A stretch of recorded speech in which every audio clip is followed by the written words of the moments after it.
विजयदशमी के दिन जहां देश भर में हर ओर दशानन रावण का पुतला दहन हो रहा होगा, तो मथुरा में एक मंजर ऐसा भी होगा जहां राजनीति के प्रकांड विद्वान रावण की महाआरती हो रही होगी। बता दें कि लंकेश भक्त मंडल द्वारा विजयदशमी पर रावण का पुतला दहन का विरोध जताया गया है।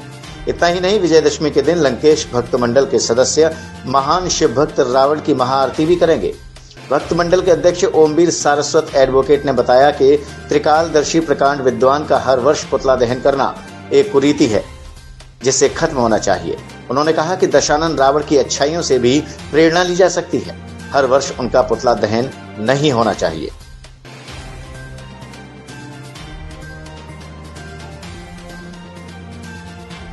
महाराज दशानन त्रिकालदर्शी थे। उनके द्वारा भगवान श्री राम के छोटे भाई लक्ष्मण को राजनीति की शिक्षा दी गई थी और जो स्वयं भगवान राम ने अपने छोटे भाई को लक्ष्मण जी को महाराज दशानन के पास भेजा था। रावण प्रकांड विद्वान थे और उनकी विद्वता को लेकर ही भगवान श्री राम ने लंका पर विजय प्राप्त करने के लिए श्वेतबंधु रामेश्वरम की स्थापना की थी और वहां पर उन्हें आशीर्वाद दिया था कि आप लंका पर इस यज्ञ के माध्यम से विजय प्राप्त कर सकते हैं।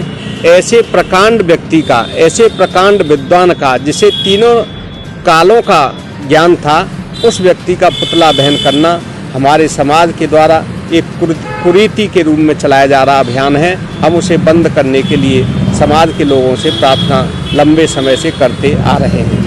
क्या कुछ याचिका वगैरह भी आपने दायर की? हमारे द्वारा इस संबंध में माननीय जिला न्यायालय में भी याचिका दायर की गई, लेकिन जिला न्यायाधीश के द्वारा उस संबंध में ये कहकर के हमारी याचिका को खारिज कर दिया गया कि यह मामला हम लोगों के क्षेत्राधिकार से बाहर का है और इस क्षेत्राधिकार के अंतर्गत नहीं आता है कि उसका निस्तारण हम करके यहाँ पर पुतला दहन पर रोक लगा सकें। इसके बाद हम एनजीटी में गए। एनजीटी में भी हमारी याचिका पर कोई सुनवाई हमारे पक्ष में आज तक नहीं हुई।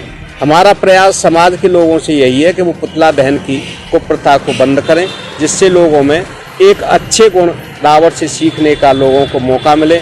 उनसे तपस्या जिस तरह से की थी, उनके तपबल से जितनी शक्ति उन्होंने अर्जित की थी, उनका वैज्ञानिक युग बहुत तेज था।